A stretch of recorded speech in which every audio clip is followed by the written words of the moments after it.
Okay, so now we're going to talk about an advanced compression technique known as parallel compression. It really is just blending a compressed signal and a dry signal together. However, what we're going to be discussing is true parallel compression, which is using send-return buses to apply compression to a bus, track, etc. Now, the difference here is that certain compressors will have a mix control on them, but it is not a true parallel bus.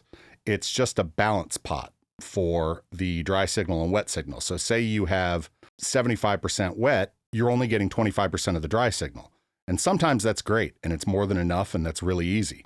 What we're diving into is the ability to have completely parallel sends that we can then blend back into the original signal to taste and include other processing on them. So if you're ready to dive in, let's look at the first example. So the first example I want to show, and you may or may not have heard of this, but it's what's known as New York City Compression, NYC Compression. So this is a technique that up to some debate as to where it was invented, but the person generally thought of inventing it is an engineer named Bobby Owinski. He was engineering a lot for bands in New York and would use a bus to route things like drums, different elements like that, where he wanted to have more aggressive compression on these buses, but without ruining the transients. So the idea here is that we are going to take a VCA style compressor of your choice, because that is generally what was being used in the original. Great ones for this are any sort of SSL style compressor. They generally give you fairly transparent results, but with a little bit of mojo. Versions of that would include in Ableton, the glue compressor, which is what I'm using. I'm using the Cytomic full version of the glue, which is what the Ableton glue compressor is a port of. You can use any VCA style compressor or even your DAW's stock compressor. Anything will work. I just like to have something that has a little bit of character and a little bit of mojo to this, and that would be an SSL G-Bus style compressor. So what I've done is I've set up this compressor on the bus. I've got it set up with a fairly fast attack time, a fairly slow release time, a high ratio, a good bit of compression, 10 to 15 dB of gain reduction, and no makeup gain applied. And then what I'm doing after that is I'm following it up with a color EQ. And this doesn't have to be a color EQ. Again, I just like having a little bit of that color and saturation on here, especially for this task. But I'm using a Pultec EQ and I'm setting about 3.5 dB a boost at 100 hertz, and then about the same 3 or so at 10,000 hertz, at 10 kilohertz, using a fairly broad Q for the high filter, and then just a tiniest bit of attenuation around the center frequency on that. So if you remember back from the EQ video, how to set up a Pultec, what it does, these are some of the things that I love it for. It's really good for these broad boosts, low shelf boost, high band, broad bell boost, and really gives a nice color texture to the sound without sounding harsh. So now that I've got the SSL style compressor lined up and set the way I want it, and I've got a little bit of low and high shelf boost, I'm going to start playing back this drums bus, which sounds like this.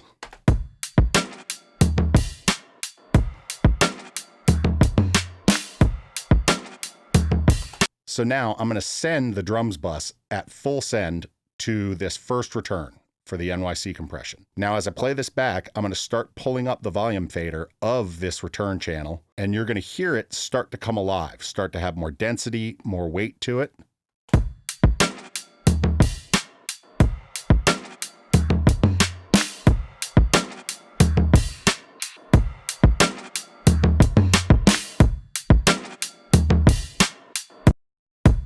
Now I want you to hear it as I A/B between it on and off.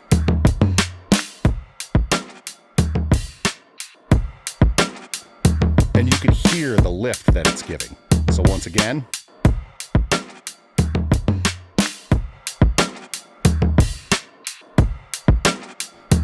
So what's going on here is this heavy-handed compression, which I can solo so you can hear here, it's really smashing down on it. I'll push up the makeup gain just to emphasize it. And you can hear it's very slammed. It's crunched down, but it's bringing up a lot of the tails, a lot of the releases, adding some nice crunch to everything.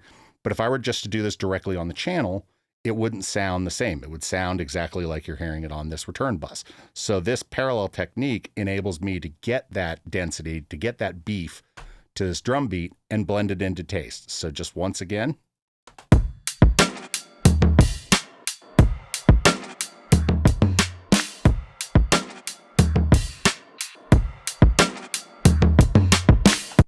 So you can hear how this parallel compression technique can be very powerful for adding energy, weight, and largeness to your drums and to any other source. One thing to be aware of, and I will say this should go forward for all of these techniques, is you got to make sure you're not being fooled by what's known as gain bias. Gain bias is our ears psychoacoustically perceive things that are louder to sound better. So if you know how to blend it in and know how to set it up, that's great. If not, a quick trick for making sure that you're not just hearing something louder is there are quite a few plugins out there that will do the pre and post analysis of a signal before and after processing. In Ableton, there's a fantastic one, which I highly recommend, from a company called Noir Labs.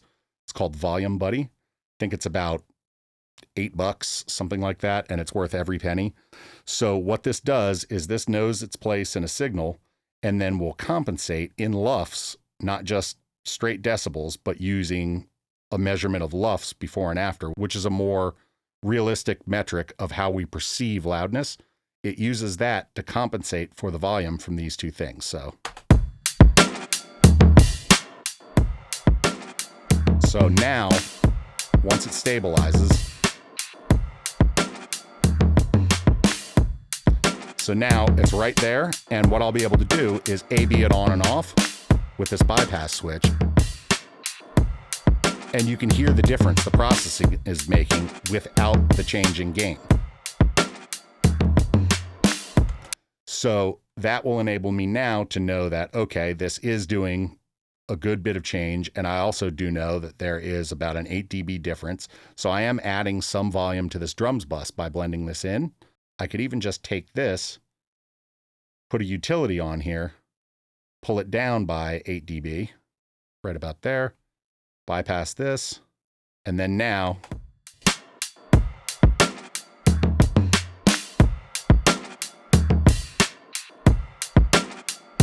even like that with a unity gain, you're able to hear the difference it makes without adding any of the additional gain to the signal that would be coming directly out of the compressor and the Pultec.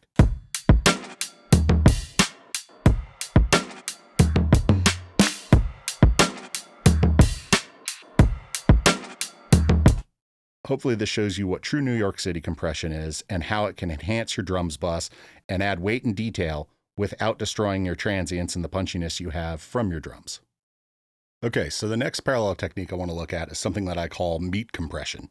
So it's a compression technique that allows you to add weight and body to elements that have a lot of mid-range. So this is going to be vocals, full range basses, anything melodic that has a lot of content in the low mids and upper mids, but seems like it could be a little bit more thick and full down in those body regions, which is going to be your low mids, the 200 to 1,000, something like that, and even some harmonics up on up into the upper mids, which is going to be your region from 2K-ish on up.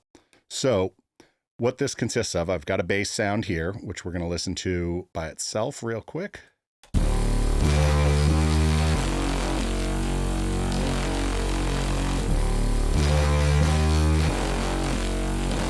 Now it's relatively even, but I'd like to get some more weight out of that low mid area in it. So rather than just push a static EQ up on it, which is going to cause a lot of these peaks and everything you see to be amplified even more, what we're going to do is we're going to send it to a return bus, which I've called my meat bus here. And then there's a couple of things going on here. So I'll walk you through each of them. So the first step I want to do is I'm going to take a transparent compressor. This can be any compressor you have, your stock DAW compressor, just something that doesn't really color the signal. What we're aiming for here is just looking to add, with a fast attack, a super slow release, set the ratio as needed and the threshold as needed, but we're aiming for just about 1 to 2 dB of gain reduction.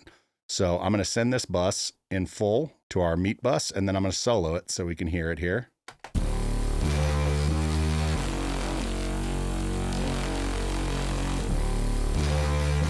Yeah, so that looks about good. As you can see, we're getting about 2 dB compression max here. So we're going to move on to the next step. Now this is just to sort of stabilize the sound, make sure there's no huge swings in transients, stuff like that. Next up, we're going to take a color EQ.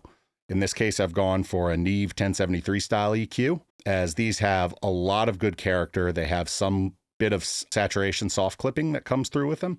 And all we're doing here is we're ignoring any of the gain, any of the input. We're just engaging the EQ.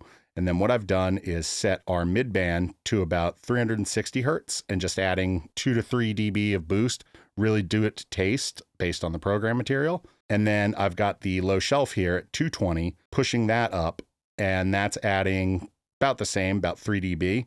So that's going to sound like this.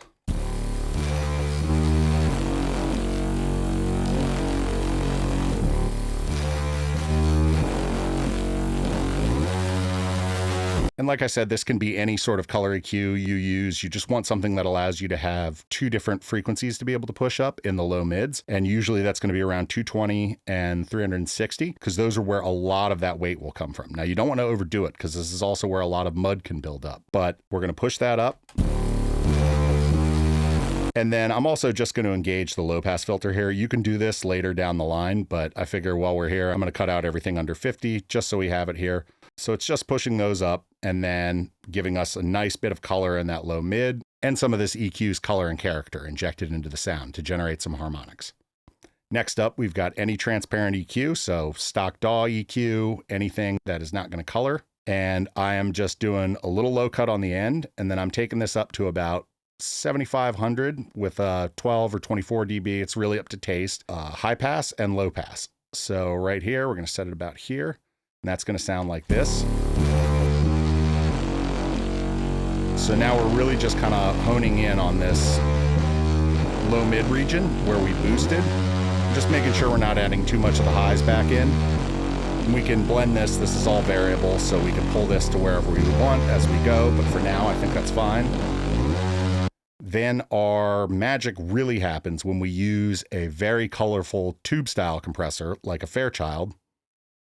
And what we're going to aim for here is compressing by about 3 dB or more. And you really want to have this, add this glue, this weight, this density to it. So that's going to sound like this.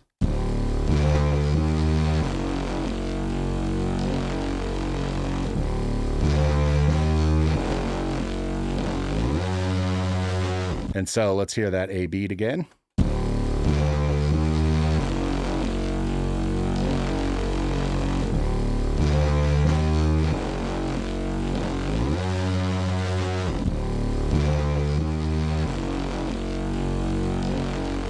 So all I've done with this is I've just set it to a time setting that sounds good. You can read more about the way the Fairchild compressors time constants work. They're program dependent, set, attack, and release times. Just find the one that makes it sound the smoothest without dramatic jumps in volume. What you're aiming for here is kind of a smooth, squished brick sound. And then you can slam it in here and compensate with the output. There's a lot of ways to set this up, but what you're aiming for is this kind of tone that it's adding. And we can probably bring up the gain out of this just a little bit. So I'll just engage auto gain to compensate.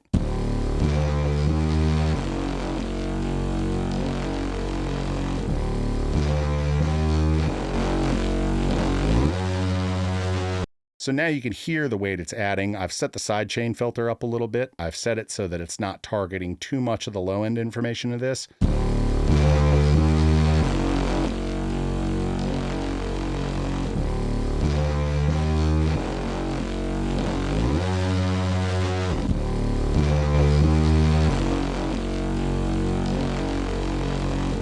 So now you can hear what is a semi-dynamic signal is now just being squished by about 3 dB or more and turning it into a big, mid-rangey, colorful brick. So now let's put all that together.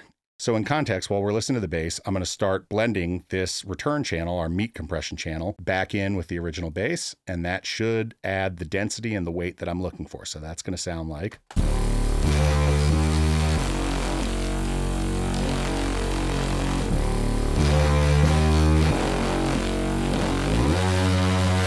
So you can hear the lift that it's giving to the low mids. It's adding a lot of body, a lot of weight now to this sound that had a relatively noisy but kind of anemic mid-low. And now we've added this meat, as I like to call it, back into the sound. It gives us a much more full, thick, and body-heavy sound than we had before. And off.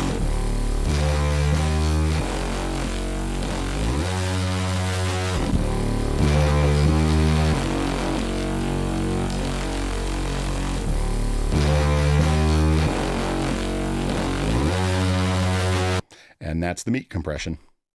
So the next parallel compression trick I want to show you is something that I call the Spank Compression. So it's similar to New York City compression, where it works very well on transient material, but it's kind of the opposite idea, where instead of just fully smashing it, you're actually accenting transients and bringing those back in.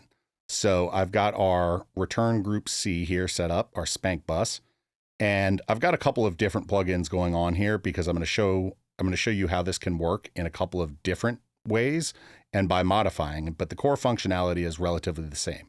So to start out, I've got our glue compressor from Ableton, which is a SSL G bus style compressor, VCA. So I like using this because it does have that little bit of color. And on these buses, I generally like adding a little bit of color harmonic distortion because it helps fill out the frequency spectrum, but you can really use any compressor here that has a variable attack, release, ratio, and threshold. So what I've done is I've set a very high ratio. I've set the attack as slow as it can possibly go and the release as fast as it can possibly go. And then I've yanked the threshold down as far as it goes, because what I really want here is I want to get the transients exaggerated. For our example, we're going to be using this drum pattern. So now I'm going to solo the Spank bus and we're just going to focus on what's coming into it to set it. So coming in, raw audio. So now I'm going to add that glue compressor. And you can already hear how it's accentuating those transients. It's letting the transients through, then it's clamping down on them and then releasing super quick. And it really is going to make them punch through. So then the next step of this is I'm going to be using a FET style compressor here, and it's going to be doing much the same thing. So I've gone for the 1176, and what I'm doing here is I am setting it in a trick that most of these 1176 FET style compressors have, which is known as the all buttons mode. So on an 1176, your ratio is selected with these buttons, but there was a trick with the hardware where you could push all 4 of the buttons in and it would cause it to overcompress the signal and create a lot more harmonic distortion and give you both fast compression and just slam smush compression. So I'm going to engage all buttons mode here. And then what I've done is I've set the attack much like the glue compressor. I've set it for the slowest possible attack time and the fastest possible release time.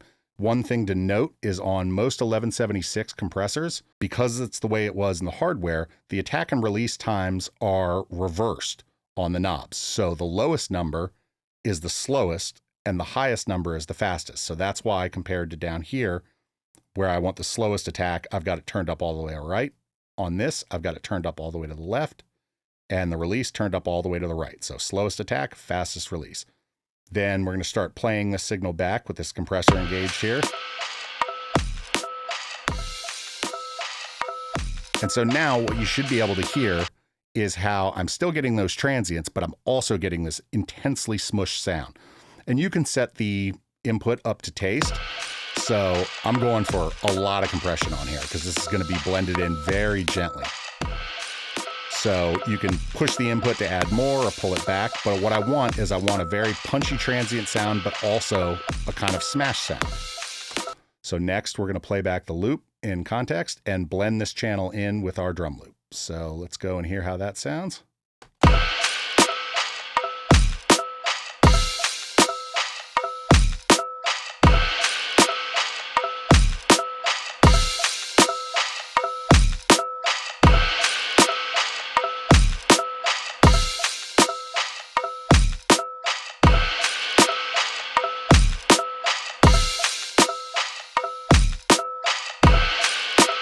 So now you can hear as I blend that in, it adds this level of punch and emphasis to the transients we didn't have before, while also adding some nice kind of coloration to all of the sound.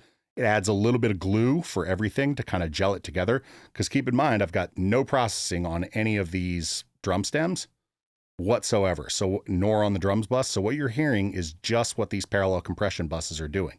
So let's hear that again. This is with nothing. And that's with our Spank bus engaged. So you blend it into taste. It really will add this punch to the sound that you wouldn't be able to get just by doing this alone on the bus. Has to be done in parallel. Now, another example that I can show you with this Spank bus, we'll take it off of this, is when using something that's a percussive a melodic sound. I've set up this little choir pad and I'm just doing some randomized automation, and I've designed it to be relatively plucky using this auto pan as a trance gate, and then just sweeping around some of the upper mid frequencies with a tight bell here. And that's going to sound like this.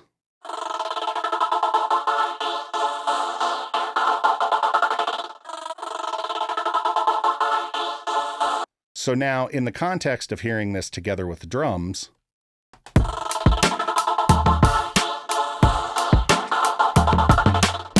I want to hear it snap a little more. I want to hear a little bit more bite. I want to hear a little bit more emphasis on those initial gated transients. So that's where our Spank bus is going to come in.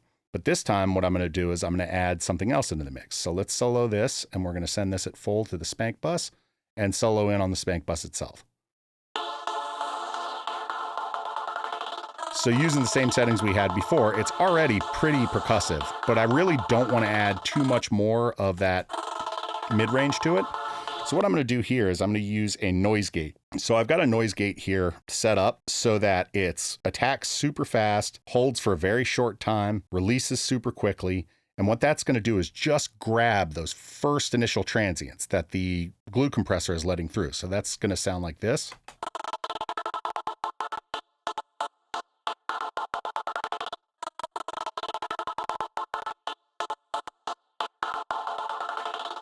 And this is super exaggerated right here. So next, now that I've got the same settings on the 1176, a super slow attack, super fast release, all buttons in. So now we're going to start blending it in with our original signal.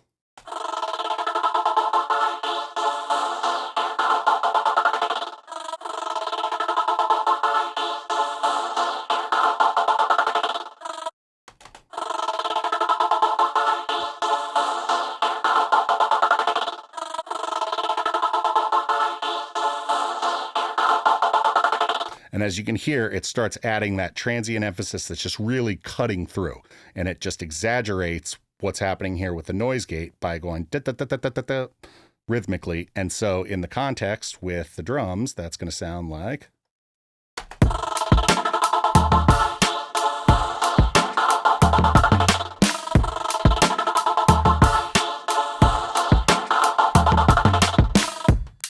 So now what I want to do is, now that you've seen all three of these examples of the power of parallel compression, is just show you what they can do to a mix that's got no other processing on it other than a little bit of sound designy stuff here, and what they all kind of sound like together in action. We're going to start out with all three of these are buses at 0, but our three elements, our drums bus, our bass, and our melodic choir element here, each sent to a different bus, and we're going to start blending them in. So I'm going to start with the drums.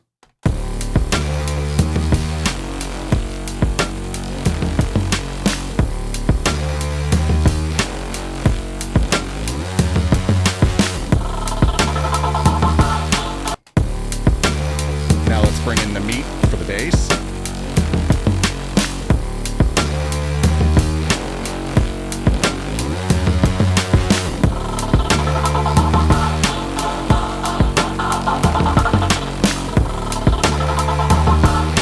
And now our choir pads, we're going to bring in the Spank for those.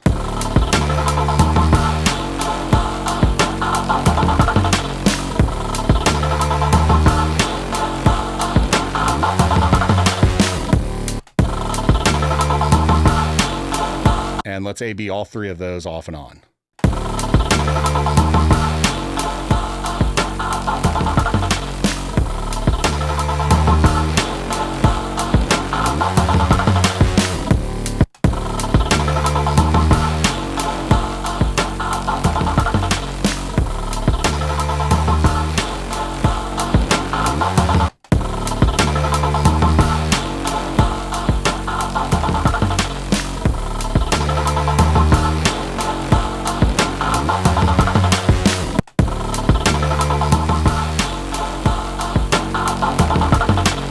So you can hear how much that adds just by using these sends alone.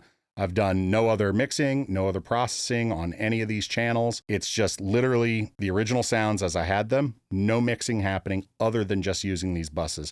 So hopefully this shows you the power that you can add to an element with parallel compression or to a mix overall. It's an exceedingly powerful tool, and it's practically limitless in the ways you can apply it. I encourage you to experiment, try different combinations of things out, try different settings. Never be afraid to get in there and just randomly twist knobs or load presets, blend it in. Whatever it is, you'll always find some sort of magic that can be done with parallel compression.